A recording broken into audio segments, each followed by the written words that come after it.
Good morning, YouTubians. It's Comics Ghost. It's Monday, the 22nd of January. I'm going to head to HMV in just a moment. I'm going to turn the camera around and put it on the windscreen so you can see where I'm going.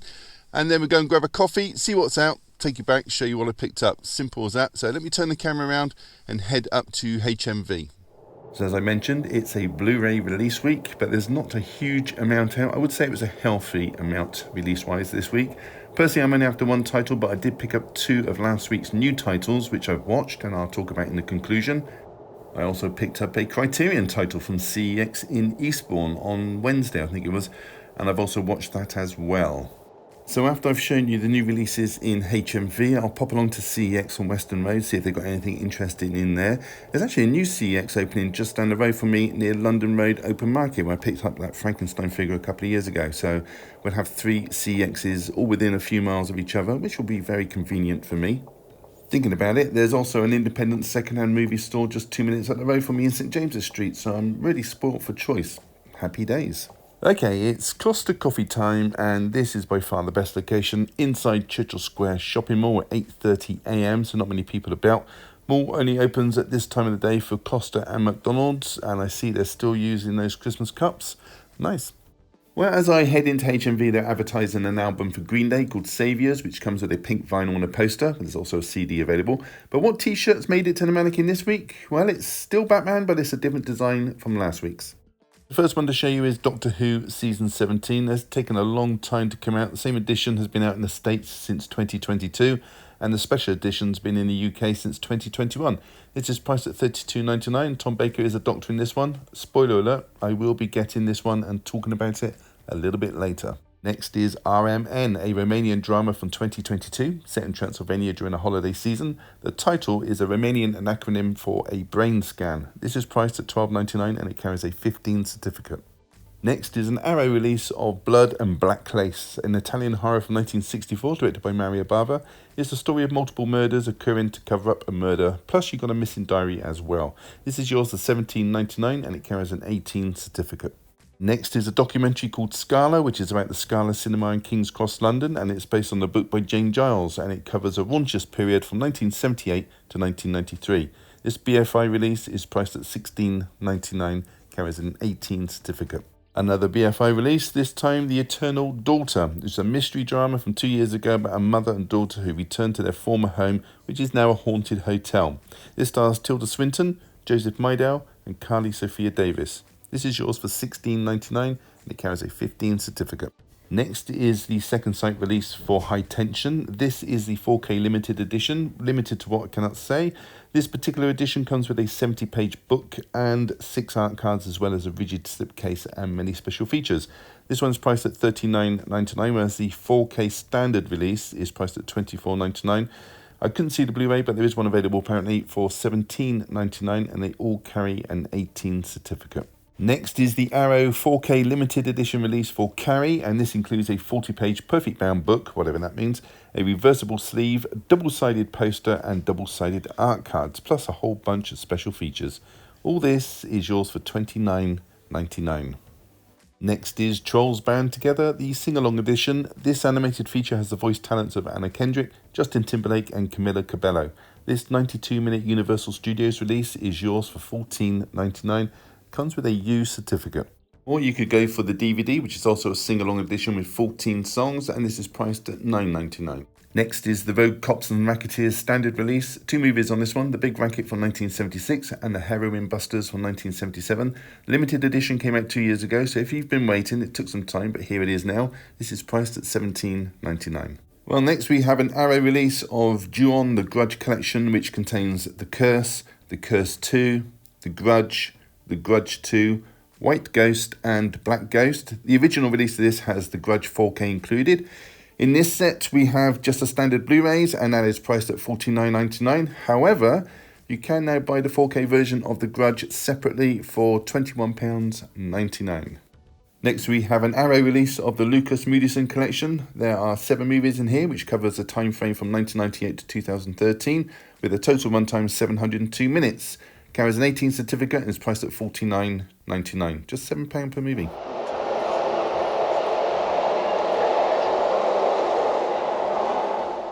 Here we have City Lights Criterion. They always seem to hold their price. That's not bad. Conjuring Universe for £28. Another £2. You could buy that brand new.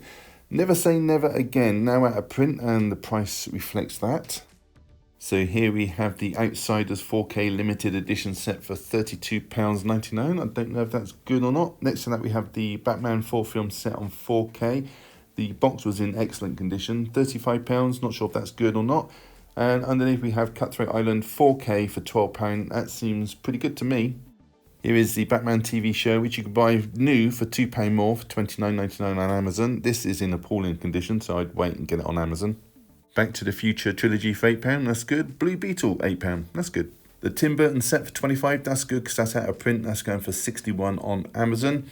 On the shelf there you got the Train to Busan trilogy. That is £18. You can buy that brand new for £20 on Amazon at the moment. Got Thieves Like Us for £18, Toy Story 3, £1.50.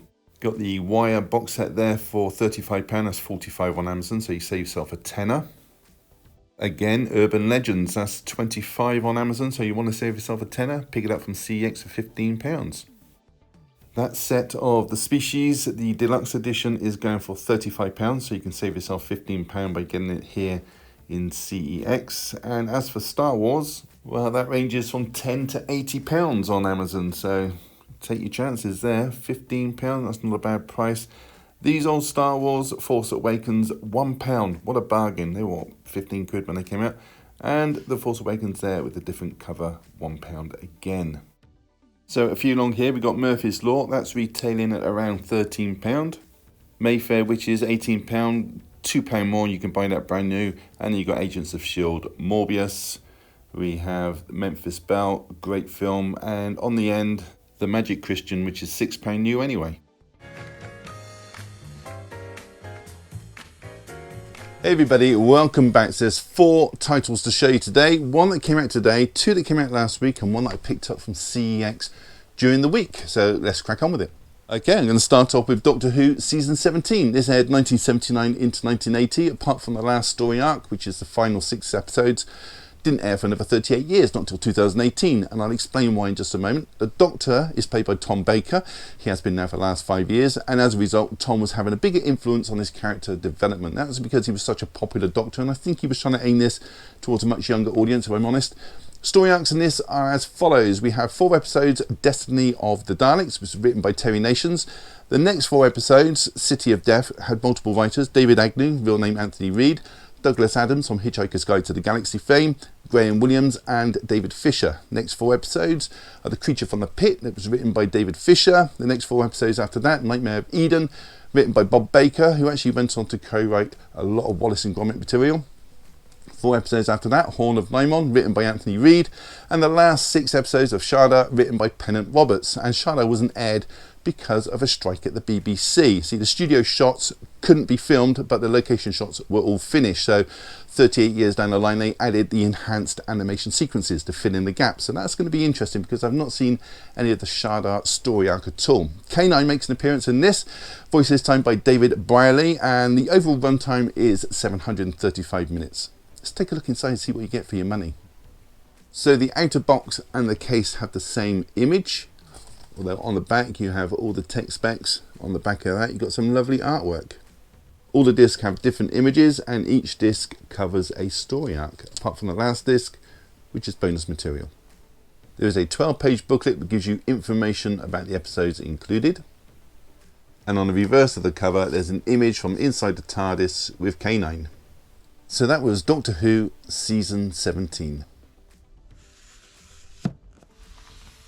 Next one to show you is Devil Girl from Mars. This is, actually before the credits roll, a warning pops up on the screen saying that it reflects historic attitudes which audiences might find outdated and offensive, so discretion is advised. So bravo for the studios for popping that message out there rather than alter the film to suit modern tastes.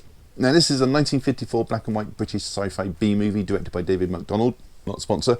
Film opens in Scotland, where it's announced on the radio that a meteor's just crashed in the area, and also there is an escaped murderer in the area from the local prison who seeks actually refuge in the local inn, because the whole film's set in the local inn, because he knows the barmaid Doris, who keeps his identity a secret because they were lovers.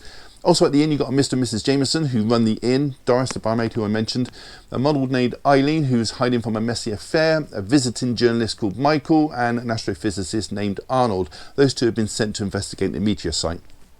We've also got Andy David, the handyman, as well. Soon after everybody's settled in, a UFO appears and all hell breaks loose. Nia, the female Martian commander, pops out with her ray gun draped in PVC, explaining that she intends to take men back with her to repopulate Mars. Oh, they try to stop her, as if you would, but she has a secret weapon. She has Channy, the metal indestructible remote-controlled robot, obviously inspired by Gort from The Day the Earth Stood Still, but more of a Brian and Charles in looks. I will say, actually I'm going to say no more than that, picture quality is crystal clear.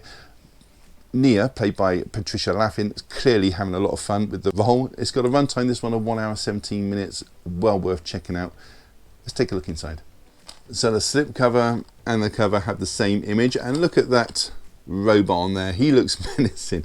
Does not look menacing in the film. And look at old Patricia Laffin there, as if you wouldn't go back to Mars with her to repopulate the planet.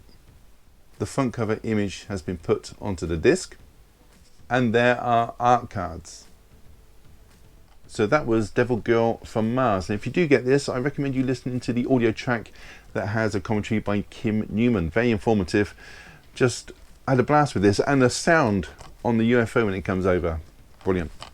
Okay, next one I'm going to show you is Horrors of the Black Museum. Again, that same warning popped up to indicate different attitudes at the time of its release. This one's another British film. This one is from 1959. It's directed by Albert Crabtree, his final movie. Film opens with a woman called Gail being sent a pair of binoculars. She tries the binoculars out, but spikes shoot out from the eyepieces, piercing her eyes and brain. She drops down dead immediately in front of her roommate. Superintendent Graham is in charge of the case. Graham is being played by Geoffrey Keane, who you may remember was the Ministry of Defence in 6 Bond films. He was Sir Frederick Grey. Remember him? Anyway, a reporter gets hold of the binoculars, decides to investigate the case for himself, having no faith whatsoever in the police. The reporter is Edmund Bancroft, being played by Michael Gough, whose films include Out of Africa, Boys from Brazil, Let Him Have It. He was also Alfred in 4 Batman films. He was 1989, 92, 95 and 1997. Anyway, on his way home, Bancroft, who walks with a cane, stops off at an antique shop to buy a dagger because he wants it for his own collection. He has a black museum which is full of murder weapons and torture devices used by killers. Later, Bancroft visits his girlfriend, Joan. She asks him for some money, £20. He refuses, so she starts to berate him, calling him a cripple, half a man, and later, let's just say, her head becomes separated from the rest of her body. I will say no more. Also stars Mariana Stone, who starred in a dozen Carry On films and Oh What a Lovely War. It wasn't a bad movie. I quite enjoyed it. It was interesting to see London from the 50s, street shots, Bobby's on the beat, that kind of thing. You just don't see that kind of thing anymore. This film was in colour, which surprised me actually. I thought it was going to be a black and white. Very vibrant. It's got a runtime of 1 hour 22 minutes. Let's take a look inside. Slipcover and the cover have the same image, and that image has been put onto the disc, and there she is, Gail, at the start of the movie with the binoculars with the spikes that go through her eyes. And there are 4 art cards. So that was Horrors of the Black Museum. Okay, next and last is The Awful Truth, a screwball comedy from 1937 directed by Leo McCarey. His films include Duck Soup, Bells of St Mary's and An Affair to Remember. This one stars the brilliant Cary Grant as Jerry Warringer. His marriage to Lucy is on the rocks. His wife Lucy is being played by Irene Dunne, and her films include Showboat, The Secret of Madame Blanche and Roberta. Now all those films are musicals, which isn't a surprise because Irene was planning a career as an opera singer before she broke into films, and she does actually get to sing in this one as well. Anyway, within 10 minutes of the movie starting, Jerry and Lucy file for divorce, resulting in Lucy getting full custody of Mr. Smith, the family dog. Jerry and Lucy have to go to court, call the dog, whoever it runs to wins, and Lucy has one of Mr. Smith's toys concealed in her sleeve so only the dog can see it. Anyway, now separated, Lucy is introduced to Dan Leeson, being played by Ralph Bellamy, who you may know was Randolph Duke in the film Trading Places. Yeah, old Randolph Duke. Jerry witnesses this and during one of his visitation rites to Mr. Smith, and decides he's going to try and make Lucy jealous by dating Dixie Belle Lee, being played by Joyce Compton, who's actually worked with Grant before on 2 other occasions, in The Toast of New York and Night and Day. Oh, she was also in Jet Pilot, which I showed last week as well. Anyway, digressing. Turns out that Dixie is a provocative dancer, and this embarrasses Jerry but delights Lucy, who witnesses her act while she's on a date with Dan. cut a long story short, Jerry and Lucy are actually still in love with each other, and they only have 90 days before their divorce is finalised to come to their senses and tell one another the awful truth. It's got a runtime of 1 hour 31 minutes, and it's very funny. Let's take a look inside. So on a disc you just get the title, but inside this Criterion release you get a 20-page booklet. So that was The Awful Truth. So that was it. Have you seen any of those? Plan to pick them up or just want to leave a comment? Then do so down below. I will read every single one and try to reply if I have the time. Give the video a thumbs up, really does help the channel, and subscribe if you haven't. It's all free. Why wouldn't you? On that note, all that's left to say is thank you so much for choosing my channel today and watching my video. Take care. I'll see you all in the next one. Bye.